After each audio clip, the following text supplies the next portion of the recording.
여러분 이 그림을 봐주세요. 이 그림은 알프레드 듀러라는 화가의 자화상입니다. 그런데 배경에 좀 특이한 게 있죠? 글자가 쓰여 있습니다. 이것은 자신의 사인을 해둔 거예요. 알프레드의 A, 듀러의 D를 합쳐서 굉장히 조형적으로 세련된 사인을 마련했습니다. 서양의 화가들은 듀러처럼 자신의 그림에 자기를 드러내기 위해서 사인을 하곤 했습니다.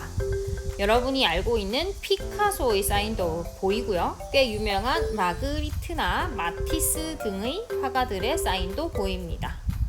그렇다면 동양의 화가들은 자신의 그림임을 드러내기 위해 어떻게 했을까요? 여러분 추측했듯이 동양의 화가들은 이렇게 도장을 찍었습니다. 여러분이 알고 있는 한국의 그림들에도 도장이 찍힌 경우를 꽤 자주 찾아볼 수 있습니다.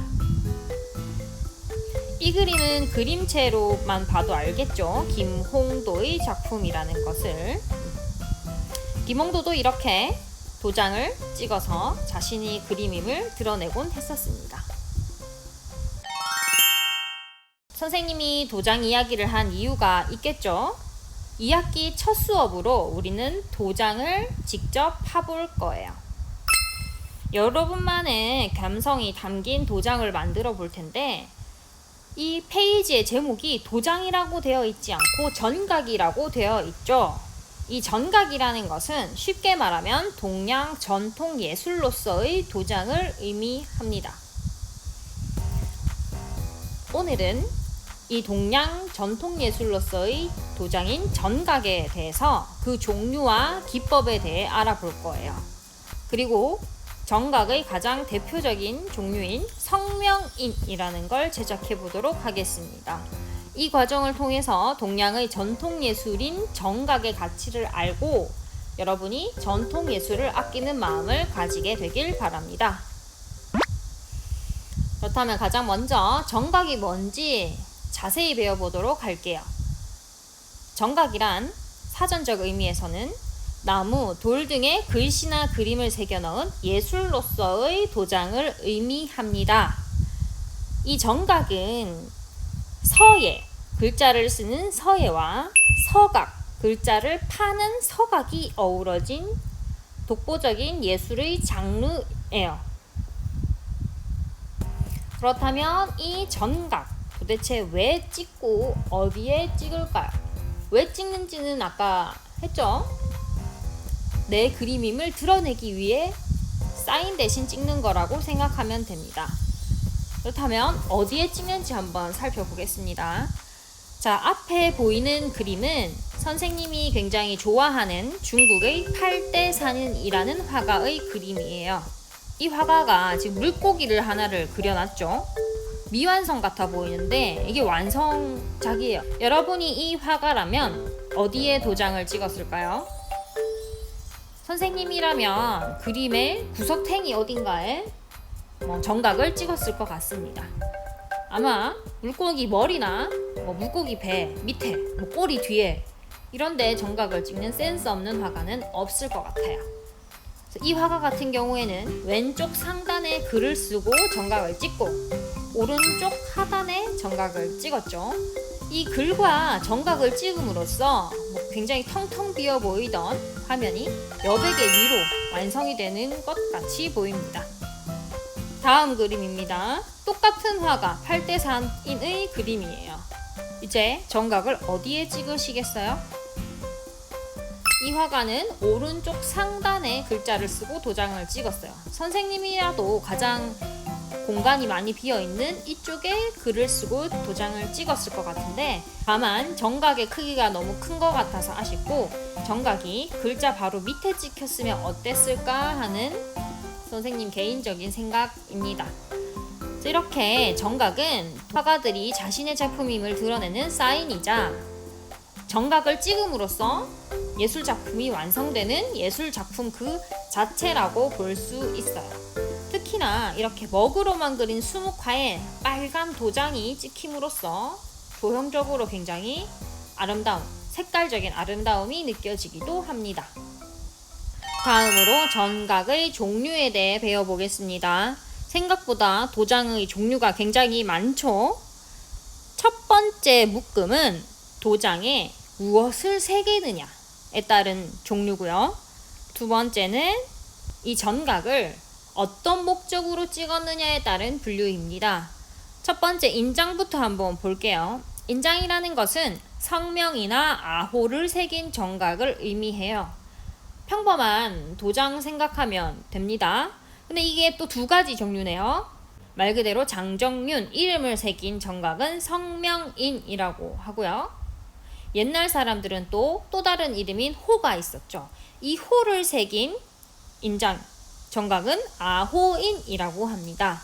오른쪽에 보면 김홍도의 성명을 새긴 성명인과 김홍도의 호인 단원을 새긴 아호인이 보여요. 이런 두 가지를 인장이라고 합니다.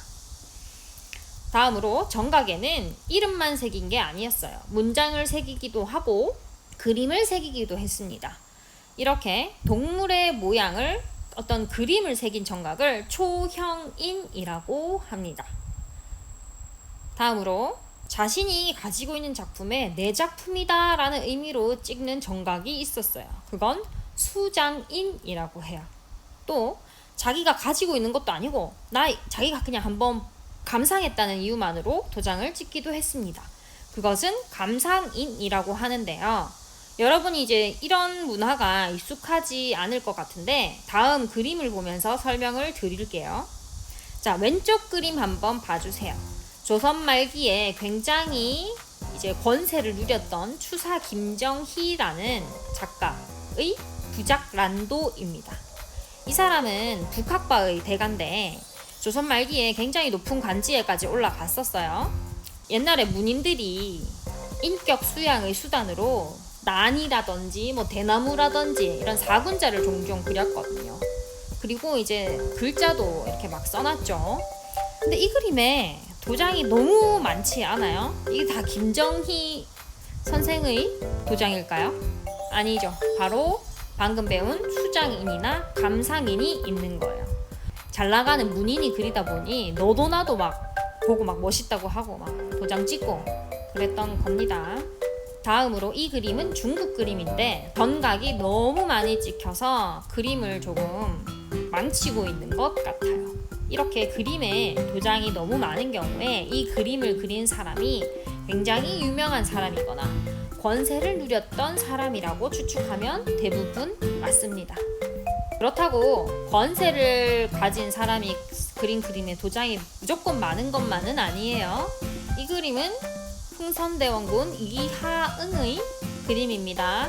아까 얘기했지만 옛날에 문인들, 선비들은 난이나 이런 사군자를 그리면서 인격 수양의 수단으로 삼았어요. 흥선대원군도 난을 꽤 그려서 이렇게 많이 남아 있습니다. 그림이. 여기는 전각이 딱 본인 거 하나만 찍혀 있습니다. 또 이 전각을 새기는 기법, 방법에 대해서 배워보겠습니다. 전각을 잘 관찰하다 보면 글씨가 하얀색인 경우도 있고 글씨가 빨간색인 경우도 있었어요. 그것은 새기는 기법에 따른 차이인데요. 두 가지를 비교해서 알아보겠습니다. 먼저 음각 기법입니다. 음각, 마이너스죠? 파내는 거예요. 자기가 새기고자 하는 부분을 파내는 거죠. 그래서 성명인 같은 경우에는 글씨 부분만 파내게 되겠죠. 글씨 부분이 파졌어. 그 다음에 인주를 묻히면 배경에만 빨간색 인주가 묻겠죠. 그래서 글씨가 하얗게 나타납니다. 그래서 흰 백자 써서 백문인이라고도 해요. 두 번째, 양각 기법입니다. 양, 플러스죠. 플러스. 튀어나와야 돼. 그래서 자신이 표현하고자 하는 글씨가 튀어나오게 하려면 바탕 부분을 파야 되겠죠. 바탕 부분만 파내고 인주를 묻히면 글자에만 아마 빨간색이 묻을 거예요. 그래서 글씨가 붉게 나타납니다. 그래서 붉을 주자 써서 이런 정각을 주문인이라고 합니다. 화면 아래의 박흥성인 요거는 백문인 음각기법이고요. 이랴 요거 말 그린 초형인 정각은 주문인이죠. 붉은색이 그림이잖아요. 그래서 양각기법으로 새겼음을 알 수 있습니다.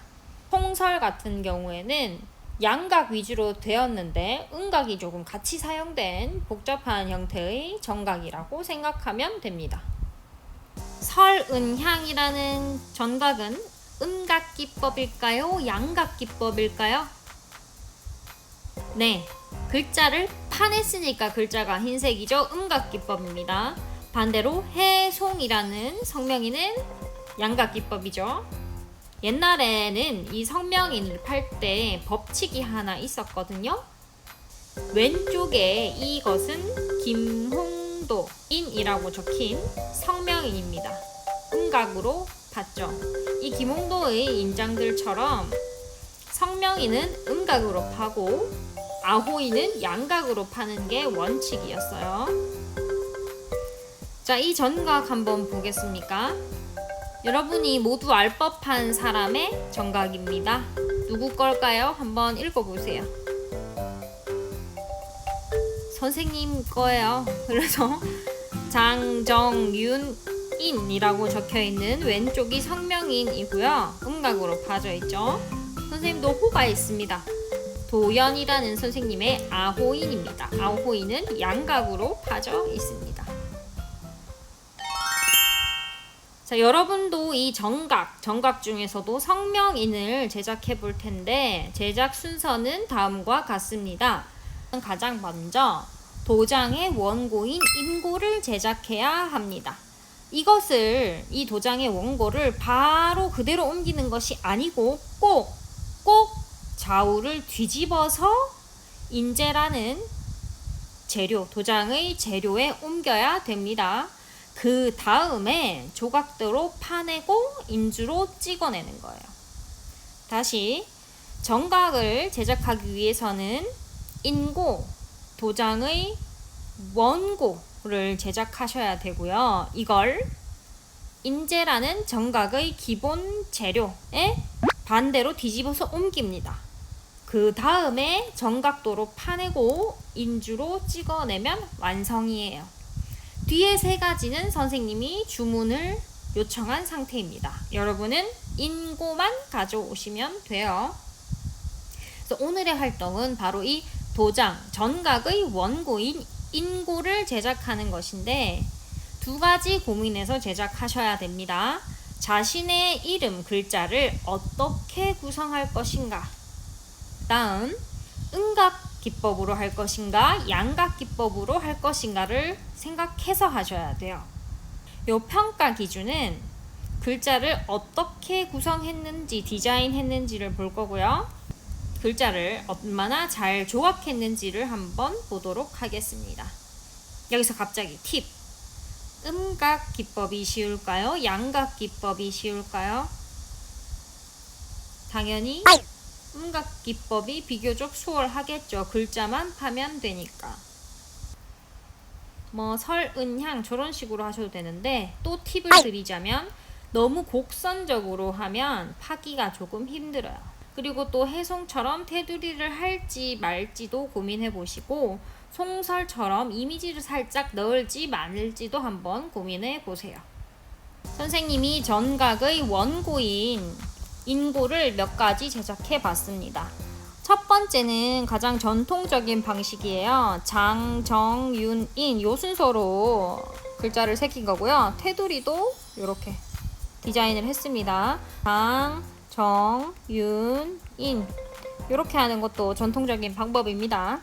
두 번째는 선생님 이름에 동그라미가 다 들어가서 구성을 해봤고 세 번째 같은 경우에는 1, 2번이랑은 다르게 테두리를 없앴어요. 그리고 이름의 일부분만 글자를 써서 디자인을 해봤습니다. 4, 5, 6번 같은 경우에는 우리 학생들 이름으로 디자인을 해본 건데 그냥 참고로 보시면 돼요. 4, 5번 같은 경우에는 정각의 테두리를 디자인하지 않았고요. 6번 같은 경우에는 정각의 테두리를 디자인한 후에 글자를 조금 특이하게 구성을 해봤죠. 자, 우리 열심히 하는 요 서훈이 겁니다. 서훈이 거를 인고를 예를 들어 이렇게 제작을 했습니다. 그러면 이거를 음각으로 파느냐 양각으로 파느냐에 따라 도장의 느낌이 이렇게 달라져요. 그래서 요거를 생각하면서 원고를 제작하시길 바랍니다. 자, 그럼 다음 주에 꼭 가져올 것이 하나 있죠. 인고, 바로 전각의 원고를 꼭 디자인해서 가져오세요. 여기 2cm라고 적혀 있는데 이거는 필요 없고 그냥 다음 주에 꼭 여러분 마음대로 뭐 연습장이나 아무 데나 해서 미술 시간에 가져오셔야 됩니다.